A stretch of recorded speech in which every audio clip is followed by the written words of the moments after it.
Welcome to ILTV's Israel Daily. I'm Amit Harari, and coming up in today's newscast, Netanyahu's diplomatic dance, historic handshakes and promising partnerships at the UN General Assembly. Israel's bold stand at the UN, the ambassador's dramatic protest shaking the world during Iranian president's speech. And finally, Israel unveiling game-changer Barak tank revolutionizing military tech landscape.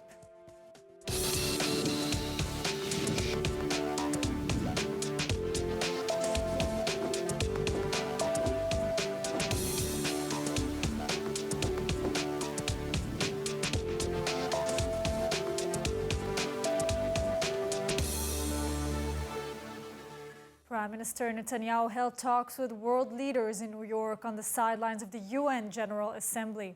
Netanyahu met for the first time with Ukrainian President Zelensky and Turkish President Erdogan ahead of the Prime Minister's much-anticipated meeting with U.S. President Joe Biden. More from ILTV's Steve Leibovich. It's an intense working day on the world stage, but not one unfamiliar to Prime Minister Benjamin Netanyahu. World leaders are gathered for the 78th meeting of the UN General Assembly, and Netanyahu will address the world body on Friday. On the sidelines of the GA, and before his much-anticipated meeting with President Biden, Netanyahu met several key world leaders, including a few for the first time. Netanyahu met Ukrainian President Zelensky for the first time against the backdrop of tense relations since the start of Russia's 2022 invasion. Netanyahu and Zelensky greeted one another with a handshake and a hug. After the working meeting, Netanyahu and Zelensky held a 15-minute one-on-one meeting. According to the Prime Minister's office, the meeting was friendly, with Israel pledging to continue providing Ukraine with humanitarian aid, including assistance in dealing with landmines and civilian warning systems. Netanyahu and Zelensky agreed to stay in touch, and the meeting was serious and comprehensive. Earlier, despite a history of mutual animosity, Netanyahu met for the first time with Turkish President Raisi Erdogan. The two leaders reportedly discussed efforts to normalize relations between Israel and Saudi Arabia. Before the meeting, Erdogan told reporters he supported the Biden administration's initiative to broker an Israeli-Saudi deal, saying it would lower tensions in the region. President Isaac Herzog invited Erdogan to visit Israel during a trip to Turkey in July. Netanyahu had been set to visit Ankara in July before a health scare grounded him. And joining us now about Prime Minister Netanyahu's diplomatic tours to the United States is the president of the Jerusalem Center for Public Affairs, Dan Diker. Dan, let's start with the meetings Netanyahu already had. Ukrainian President Zelensky. You know, the photo op looked positive, but we know that Zelensky is asking for Israel to do more to help against Russia. Did Netanyahu likely deliver? I think so. Prime Minister Netanyahu is a master politician, master statesman, and clearly there's been an up and down relationship with Zelensky in the sense that Israel has very serious strategic considerations to take place because over its northern border, the Russians control the airspace over Lebanon and Syria, and Israel has to take its national security. To balance its national security interests. At the same time, Israel has given millions and millions of dollars to Zelensky, the Ukrainians, for humanitarian aid, for defensive weaponry purposes, and other assistance. So clearly, it was an important meeting between Zelensky and Netanyahu. And I think overall, and I know from having been on the ground, I think that the relationship is very positive. And one that I think both leaders are satisfied with. What's the bottom line we're getting out of this meeting? Anything specific, any big message? I don't think so. This is a tightrope walk for both leaders. I know that Zelensky has really sort of stuck it to Israel, Zelensky's Jewish roots, and trying to put the Jewish state on notice that we have an extra responsibility to him and his people, also for what we've gone through. 70, 77, 78, 79 years ago. At the same time, let's remember that the Ukrainians were not always on our side, to put it mildly. But I think that under the circumstances, Israel continues to supply the Ukrainians with the type of assistance that it needs, notwithstanding some of the type of cyber weaponry and other mechanisms that Israel is not able to supply the Ukrainians. But nonetheless, I think that both leaders came out satisfied. Dan, you know, after years of mutual animosity, Netanyahu and Turkish President Erdogan finally met face-to-face. Erdogan reportedly gave his support for Israeli-Saudi normalization. He wants to visit Jerusalem maybe next month. What is the significance of the meeting between Erdogan and Netanyahu? I think this is a massive game changer, the meeting with Erdogan and Netanyahu. Let's remember, Erdogan for the last 20 years has been the trusted host of the Iran-backed Hamas, as well as Fatah and PLO operatives, in Istanbul. So this is a major shift, a major pivot away from the Palestinian Authority, PLO, and Hamas's best regional host. And clearly, Erdogan has a very tough economic situation to deal with. He wants to be known as a legitimized global leader. He doesn't want to be cornered anymore. He's having to follow the pace of normalization that Saudi Arabia has set, even though the Saudis clearly have not completely normalized relations, but they certainly have set the pace for this sprint towards normalization with Israel. And I think it's a very important sign that Erdogan has met and embraced Netanyahu in public. And for Netanyahu, it's a major achievement to turn around this one-time major ally into adversary back again into amenable partner in the non-Arab Muslim Middle East. Dan, just shortly, you know, we spoke about the Saudis. Netanyahu certainly wants to focus on the Saudi normalization. Biden wants promises of concessions to the Palestinians. What can the Prime Minister respond? Clearly, the relationship between Israel and Saudi has progressed very nicely. I've called this before on this program quiet normalization. It seems to be moving from quiet normalization into a little bit louder normalization. There are expectations that a deal is in the offing in the coming months. We've seen reports by certainly Israeli media and foreign media to that effect. Clearly, the Palestinian issue now has come up as one of the pivot points to see whether this quiet normalization really becomes public, louder, more voluminous normalization. And clearly, what seems clear is that the Palestinian issue per se, meaning the 2002 Saudi requirement to create or establish Palestinian state on the indefensible 1967 lines, has been jettisoned, and it seems that the real Saudi agenda here is to invest massively into the economic sector in the Palestinian-controlled areas in Judea and Samaria, in order to give them the pretext of saying, now we're helping our Palestinian brothers and sisters, and now we can move forward with normalization with our new Israeli partners. Definitely, Dan. We'll be looking ahead to the rest of the meetings. Thank you so much for joining us today. Thank you, too. Now, in a compelling address at the UN General Assembly, U.S. President Joe Biden reaffirmed America's commitment to global cooperation and emphasized the pursuit of peace in the Middle East through a two-state solution and regional normalization efforts. The United States seeks a more secure, more prosperous, more equitable world for all people, because we know our future is bound to yours. Let me repeat that again. We know our future is bound to yours. And no nation can meet the challenges of today alone. U.S. President Joe Biden took the stage at the UN General Assembly, delivering a message of international cooperation and progress. He emphasized America's commitment to fostering peace in the Middle East, particularly by advancing a two-state solution between Israel and the Palestinians. President Biden also expressed the United States' keen interest in promoting normalization between Israel and Arab nations, with the ultimate goal of creating a more united and stable Middle East. He highlighted the positive impact of economic ties and spoke of his recent announcement at the G20 summit regarding an economic corridor that would connect India with the Middle East and Europe through Saudi Arabia, the United Arab Emirates, Jordan, and Israel. In his address, President Biden also called on the United Nations to stand up against Russian aggression in Ukraine. He asserted that allowing the division of Ukraine could endanger the independence of any nation. Furthermore, President Biden labeled the climate crisis as an existential threat to all humanity, referencing the recent global wildfires and natural disasters in North Africa. In a dramatic gesture at the UN General Assembly, Israel's ambassador to the UN, Gilad Erdan, protested Iranian President Raisi's speech by holding a sign that read, "Iranian women deserve freedom now." Furthermore, Israeli offices in New York have initiated a bold campaign against Raisi as he prepared for his participation in the UN General Assembly in the city. And ILTV's Devo Klein reports.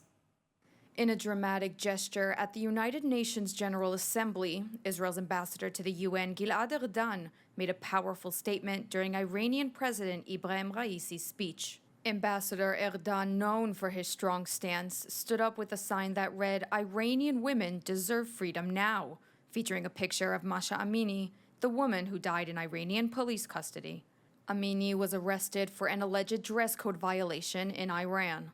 With the image held high, Erdan approached the lectern where President Raisi was speaking. UN security intervened, escorting him out of the auditorium and briefly detaining him. Outside, Erdan stated it should not be possible for a vile murderer who calls for the destruction of Israel to be given a platform here at the UN. The UN has once again reached a new moral low. Erdan's protest comes as part of a campaign against President Raisi's visit to New York. In a provocative move, life-sized cardboard cutouts of Raisi holding a noose were placed at iconic New York landmarks. The campaign aims to draw attention to Raisi's human rights violations and sanctions against him. As the Iranian president attempts to normalize his reputation through various engagements in New York, the Israeli foreign minister seeks to remind the world of his controversial past. They emphasize that Raisi is subject to international sanctions and can only move between specific locations in the city. This campaign coincides with Raisi's speech at the UN General Assembly, sending a clear message about the Iranian regime's alleged human rights abuse and the ongoing concerns over Iran's nuclear ambitions. And joining us now to discuss the latest actions of Israel on the global stage is human rights lawyer, author, filmmaker, and executive director of the Lawfare Project, Brooke Goldstein. Brooke, Israel UN Ambassador Gilad Erdan staged a one-man protest during the Iranian President Raisi's UN address, holding a photo of Mahsa Amini. Israel also trolled the Iranians in the streets of New York. What kind of reaction did it get? Well, the reaction now is coming in, and I think it's getting a pretty positive reaction. If you are on social media, you cannot scroll without seeing the pictures. And I think that what they did is very creative. I think that any move to bring attention to the human rights violations of the Iranian regime, especially while they are in New York speaking at the United Nations, is good. The world needs to understand what Iran is, how they are torturing and imprisoning their own citizens, how they are treating women, how they are the #1 state sponsor of terrorism in the world. So I welcome this initiative, and I actually think there should be more creative initiatives like this. It was indeed very impressive to see that. Now, Ambassador Erdan's demonstration, it comes ahead of Prime Minister Netanyahu's UN address. Should Israel fear that Iran may try to respond in the same kind? I don't think Israel has anything to fear from Iran in terms of them responding with any type of protest. The opposite, you just showed in your B-roll that there are hundreds of expat Iranians protesting outside of the United Nations.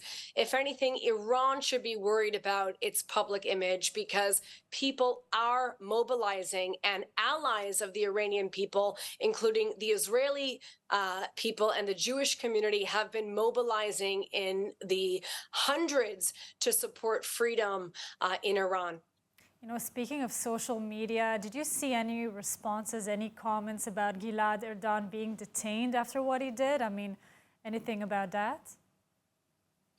Absolutely. I think that people are calling out the hypocrisy of the United Nations. It is totally absurd for them to have detained the Israeli ambassador for holding up a sign. He was not disturbing at all. He was just merely pointing to the fact that Iran does not deserve the podium. I think it's also absurd that the butcher of Iran, which is the other nickname for President Raisi, who is a mass murderer, was given double the allotted time of any other leader to speak. Why is that? Why is the United Nations giving him a platform unchallenged? Yes, now, Brooke, turning to something else, there have been anti-Netanyahu protests by Israelis and also pro-Israeli American Jews. First, in California, now in New York. Are these protests taking away from Netanyahu's important message relating to Iran and to Israeli-Saudi normalization? Yes, I want to be very clear. Netanyahu is at the United Nations on the important business of advocating for the safety and national security of Israel and the Jewish people worldwide. And when people are showing up to protest him, when he is at the United Nations on a mission that has nothing to do with legislative issues, pro-reform or anti-reform in Israel, the protests are being seen as anti-Israel. The message that it is sending to the world is that American Jews are being mobilized to protest against Israel.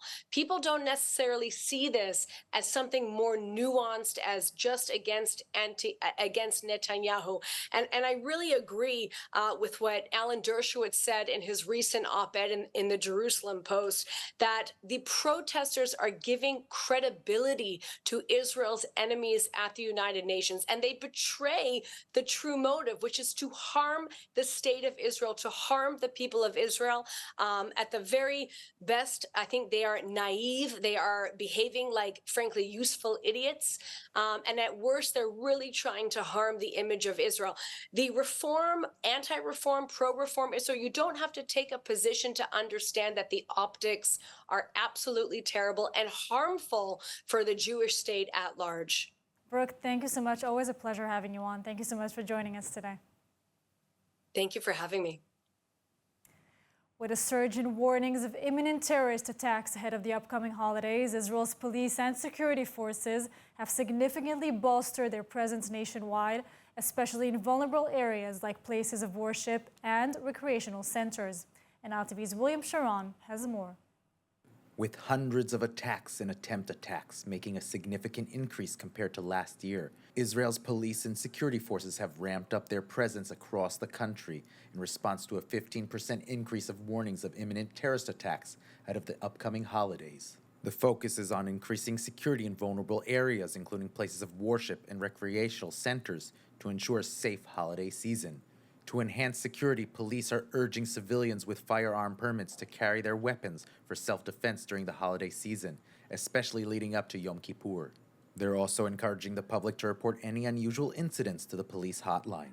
The police are increasingly concerned about the terrorist organization manipulating and encouraging Palestinian youth to carry out attacks, with a focus on monitoring social media for incitement. On the morning before Rosh Hashanah, an explosive device was set off in Tel Aviv's Yalkon Park, prompting numerous warnings about potential attacks. The police assured the public of their heightened preparedness across the entire country. Jerusalem and Judea and Samaria remain focal points for terror attack warnings, and authorities are closely monitoring the entry of Palestinian laborers into Israeli territory, detaining those without proper permits. There were a series of deadly clashes over the past 24 hours between IDF security forces and Palestinian terrorists in Judea and Samaria and on the Gaza border. There were no reports of IDF injuries during the incidents. And more from ILTV, Steve Leibovich. Judea and Samaria and Gaza also are flare-ups and clashes between militants and IDF security forces. This morning, a terrorist gunman was killed after being shot by IDF soldiers amid armed clashes in Akbat Jabbar, near Jericho. The latest clash came after at least 4 armed Palestinian terrorists were killed in clashes with Israeli forces in Jenin last night. About 30 others were wounded during the fighting in the northern Samarian Palestinian city. A number of suspects were arrested by the Israeli forces. Elite units targeted a senior Al-Aqsa Brigade's terrorist commander in the raid. The Army confirmed that a Rafael Spike Firefly suicide drone was fired at the terrorist cell during the clash. The fighting began when an Islamic Jihad terrorist cell opened fire at Israeli forces and detonated explosive devices in the area. Earlier, one Palestinian was killed amid riots along the Gaza border. 11 Palestinians were reportedly wounded during a third straight day of border disturbances. The rioting follows a Hamas decision to allow a return to violent protests along the border fence. On a daily basis, about 100 to 200 Palestinians gather at 4 separate locations where they burn tires and hurl rocks and explosive devices at the border barrier. As a result, Israel has now closed the Erez border crossing, disrupting the entry of 17,000 Palestinian laborers. There were no reports of IDF injuries during any of the incidents. And now staying with the IDF, Israel's Defense Ministry and IDF have unveiled the groundbreaking Barak tank featuring AI-powered targeting, an innovative helmet system, and advanced missile defense capabilities, ushering in a new era in military technology. Israel's Defense Ministry and Israel Defense Forces have officially revealed the groundbreaking Barak tank, marking a new era in military technology. The tank, a product of over 5 years of intensive research and development, is now operational and is being integrated into the Armored Corps, starting with Battalion 52. The Barak tank is designed to provide cutting-edge capabilities to the IDF. One of its standout features is its AI-powered targeting system, allowing it to monitor its surroundings and quickly identify and engage enemy forces before they can pose a threat. Inside the tank, crew members benefit from the Elbit System's Iron Vision helmet, which enables them to see through the vehicle's armor, overcoming visibility limitations and enhancing mission efficiency and safety. The helmet provides a 360-degree view and utilizes AI for real-time target tracking. Furthermore, the Barak tank boasts an advanced missile defense system called the Windbreaker, developed by Rafael. The system can detect incoming missiles, predict their trajectories, and deploy countermeasures to protect the tank and its crew. As Israel marks 50 years since the 1973 Yom Kippur War, the introduction of the Barak tank underscores the enduring relevance and strength of tanks as a fundamental component of ground forces. Over time, the Barak tank is expected to replace older Mark III tanks in the IDF, positioning itself as the primary main battle tank for the Armored Corps. For now, these tanks are being used primarily for training purposes as soldiers adapt to this advanced system. And our final story for tonight, U.S. media outlet Newsweek has recognized Israel's Sheba Medical Center located in Ramat Gan as one of the world's leading smart hospitals for the year 2024. This prestigious acknowledgement places Sheba among a select group of globally acclaimed medical centers that harness technology in innovative ways to revolutionize healthcare. And ILTV's Ariela Lachiani has more. Out of the top 20 hospitals listed, Sheba is a standout, being one of only 5 facilities located outside of the United States to secure a spot in this esteemed ranking. Impressively, the hospital has maintained a strong position, moving only 1 spot down from 13 to 14 between 2022 and 2023. Nestled in the Tel Hashomer neighborhood, Sheba stands as the largest medical facility of its kind, not only in Israel, but also across the Middle East. Remarkably, the hospital handles a staggering 1 million patients annually, including 200,000 emergency visits. Its workforce comprises approximately 1,250 physicians, 2,300 nurses, and 1,500 other healthcare professionals. Sheba Medical Center spearheaded a crucial role in catalyzing the global smart revolution with the establishment of the ARC Innovation Center, standing for Accelerate, Redesign, Collaborate, nearly 3 years ago. This initiative gained substantial momentum during the recent COVID-19 pandemic in Israel, where telemedicine played a pivotal role in patient care. Consequently, Sheba introduced groundbreaking digital healthcare solutions that are now being implemented on a global scale. Now let's take a look at the weather forecast. Partly cloudy skies are expected tonight throughout the country, with cool temperatures set to reach lows of around 23 degrees Celsius or 70 degrees Fahrenheit. Then tomorrow, clear and sunny skies alongside rising temperatures with highs of around 29 degrees Celsius or 88 degrees Fahrenheit. And that's all for today's news. For more updates from Israel on all your devices, check out our ILTV channels, subscribe to our ILTV newsletter, and of course, do not forget to check out our new and improved website, ILTV.tv, with all of the latest news from the heart of the State of Israel. I'm Amit Harari. Be well, and thank you so much for watching.